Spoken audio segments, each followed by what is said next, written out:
7 సార్లు వచ్చిపోయింది. మహబూబ్నగర్ పార్లమెంట్ లో 7 సార్లు వారు ప్రచారం నిర్వహించిపోయినప్పుడల్లా ప్రజలకు ఏం చేస్తారో చెప్పరు కానీ డీకే అరుణమ్మని పర్సనల్ గా అటాక్ చేసిపోతున్నారు. వ్యక్తిగత దూషణలు చేస్తా ఉన్నారు. వ్యక్తిగతంగా మధ్య భ్రమించిన మాటలు మాట్లాడుతూ ఉన్నారు.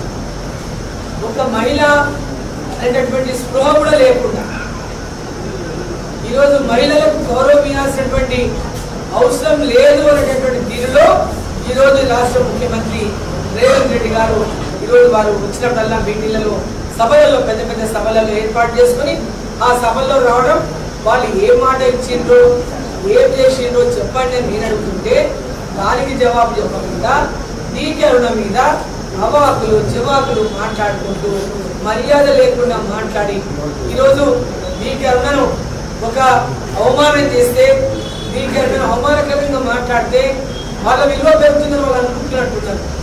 ఈరోజు రోజు రోజుకి మీ విలువ దిగజారుతుందనేటటువంటి విషయం ఒకసారి ఈ రాష్ట్ర ముఖ్యమంత్రి గాని గుర్తుపెట్టుకోవాలని చెప్పిన సందర్భాన్ని తెలియజేస్తా ఉన్నా.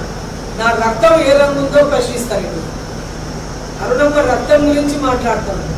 అరుణమ్మ రక్తం కల్తీ రక్తం అని మాట్లాడతాను.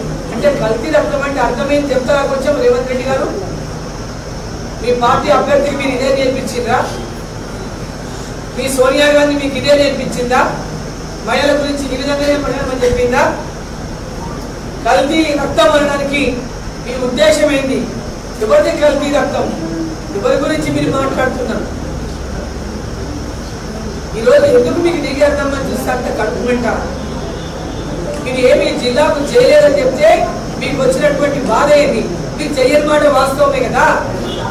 మీరు ఏమి చెయ్యలేదు అంటే చేయలేదని చెప్పిన నేనేం అబద్ధాలు చెప్పలేదే. మీరేమైనా చేసిందని చెప్తుంటే మీరేం చేయలేదు. జిల్లాకి మీరేం పోరాటాలు చేయలేదు.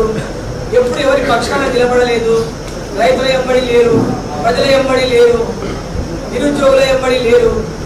ఎవరి పక్షాన ఎప్పుడైనా మీరు పోరాటాలు చేయలేదు. జిల్లా అభివృద్ధిలో మీరు భాగస్వామ్యం కాలేదు. ఎన్నడూ జిల్లా ప్రజల దగ్గరకు వచ్చి మీరు మమేకం కాలేదు. ప్రజల మధ్యలో మీరు ఎన్నడూ లేరు. ఓడిపోయినాయి. వాళ్ళ కాంగ్రెస్ పార్టీ నిలబెట్టిన ఆయన ఏం చెప్తున్నాడు? కల్వకుర్తిలో ఎందుకు నిలబడలేదు అని ప్రశ్నించిండు విలేకరి ఒక ఇంటర్వ్యూలో, టీవీ ఇంటర్వ్యూలో. అయితే ఆయన ఏం చెప్పిండు? కల్వకుర్తిలో 2.5 ఏళ్ల నుంచి ఓడిపోయిన తర్వాత ఢిల్లీకి పోయినా 2.5 ఏళ్ల నుంచి ప్రజలకు అందుబాటులో లేను, అది ధర్మం కాదని నేను నిలబడలేదు అని చెప్తున్నాడు. మరి మహబూబ్నగర్లో కూడా పోయినసారి పోటీ చేసి వెళ్ళిపోయింది కదా. 5 సంవత్సరాల వరకు తిరిగి మొగం చూడలేదు కదా. 5 సంవత్సరాల పాలన ప్రజలకు కనీసం మీ పక్క కూడా మళ్ళీ చూసింది లేదు కదా. అంటే పాలమూరు ప్రజలు అంత అమాయకులుగా అనిపిస్తున్నారా మీకు? ఈ ప్రజలకేమో అన్యాయం చేయొచ్చు, ఇలా ఏం చేయకపోయినా వచ్చి నిలబడి అబద్ధాలు మాటలు చెప్పొచ్చు మీ కాంగ్రెస్ పార్టీ నాయకులు. ఇక్కడనే మీ ద్వంద్వ నీతి స్పష్టమైతా ఉంది. ప్రజలకు ఏ విధంగా మాట్లాడుతున్నారు, మీ లక్ష్యం ఏంటి, మీ ఉద్దేశం ఏంటి, ఇక్కడే స్పష్టంగా అర్థమవుతా ఉంది. దాని విషయంలో జవాబు చెప్పుకోలేక అరుణమ్మని నోటికి వచ్చిన మాటలు తిడుతుంటే ఇది ఎవరు హర్షించరు. నేను పాలమూరు బిడ్డల్ని ఒకటే కొడుతున్నా, మీ పాలమూరు బిడ్డని, మీ ఇంట్లో ఆడపిల్లలు ఉన్న ప్రతి ఒక్కరు కూడా వాళ్ళు భాష మాట్లాడే భాషను మీరు సమర్థిస్తున్నారా? వాళ్ళు మాట్లాడే భాషను మీరు సమర్థిస్తున్నారా?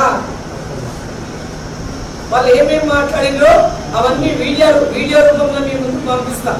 ఒకసారి వాళ్ళు మాట్లాడిన భాష చూడండి, వాళ్ళు మాట్లాడిన తీరు చూడండి. ఇది ఏమైనా సమంజసమైన అని చెప్పి మాట్లాడుతా ఉన్నారు. అదే జిల్లా అభివృద్ధి కోసం ఏం చేస్తారో చెప్పండి. ఈ పాలమూరు ప్రజలకు ఏం చేస్తారో చెప్పండి. పాలమూరు రంగారెడ్డిని పాలమూరు మహబూబ్ నగర్ పార్లమెంట్ లో ఉన్న అన్ని నియోజకవర్గ ప్రజలు మోసం చేస్తూ నేను ఇప్పటికీ ఛాలెంజ్ చేశాను, దానికి జవాబు చెప్తలేదు. ఈ 7 అసెంబ్లీ నియోజకవర్గాల్లో మహబూబ్ నగర్ పార్లమెంట్ లో 7 నియోజకవర్గాలకు సంబంధించి పాలమూరు రంగారెడ్డి ప్రాజెక్టుకు ఫేజ్ 1 అని పేరు పెట్టండి. ఈ 7 నియోజకవర్గాలకు నీళ్లు ఇచ్చే విధంగా, ఒక్కొక్క నియోజకవర్గానికి 1,00,000 ఎకరాలకు నీళ్లు ఇచ్చే విధంగా ప్రాజెక్ట్ రిపోర్ట్ తయారు చేయించండి. మీరు అప్రూవల్ ఇవ్వండి, అడ్మినిస్ట్రేషన్ శాంక్షన్ ఇవ్వండి.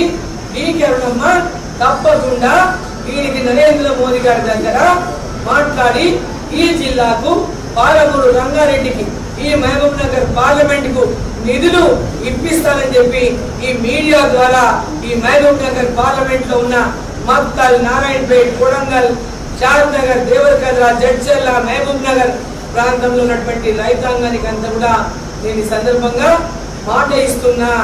అరుణమ్మ హామీ ఇచ్చిందంటే దానికి మోదీ గ్యారెంటీ ఉన్నది. ఇవాళ కాంగ్రెస్ వాళ్ళు ఇచ్చిన మాటకు గ్యారెంటీ లేదు. 6 గ్యారెంటీల విషయం చూస్తున్నాం. ఇవాళ దానికి 6 గ్యారెంటీల విషయం ఈరోజు దానికి గ్యారెంటీనే లేదు. రాహుల్ గాంధీ గెలిస్తే 6 గ్యారెంటీలు ఇస్తామంటున్నారు. రాహుల్ గాంధీ గెలిచేది లేదు, 6 గ్యారెంటీలు ఇచ్చేది లేదు. వాళ్ళకి గ్యారెంటీలే లేదు. కాంగ్రెస్ పార్టీ అధికారంలోకి వచ్చేది లేదు, రాహుల్ గాంధీ ప్రధానమంత్రి అయ్యేది లేదు. గ్యారెంటీ లేనటువంటి గ్యారెంటీలు వాళ్ళు ఇస్తా ఉన్నారు. ప్రజలందరూ కూడా గమనించాలని చెప్పి సందర్భంగా నేను కోరుతా ఉన్నాను. ఈరోజు కాంగ్రెస్ పార్టీ గెలిచిందంటే ఒక లక్కీ డిప్ లాగా గెలిచింది. లక్కీ డిప్ లో లాటరీ తగిలినట్టు రేవంత్ రెడ్డి గారికి ముఖ్యమంత్రి పదవి తగిలింది. దాన్ని చూసి 5 నెలలకే విర్రవీగుతున్నారు. 5 నెలలకే విర్రవీగుతున్నారు. అహంకారం పూర్తి తలకాయకి ఎక్కిపోయింది. ఇది మంచి పద్ధతి కాదు. అధికారాన్ని చూసి అహంకారంతో విర్రవీగితే కేసీఆర్ ని ఏం చేసిండ్రో ఈ రాష్ట్ర ప్రజలు ఈరోజు అందరూ కూడా చూసిండ్రు. రేపు మీకు కూడా మళ్ళా అదే పరిస్థితి దాపరిస్తుంది. అహంకారంతో విర్రవీగిన వాళ్ళు అధికారాన్ని చూసి అహంకారం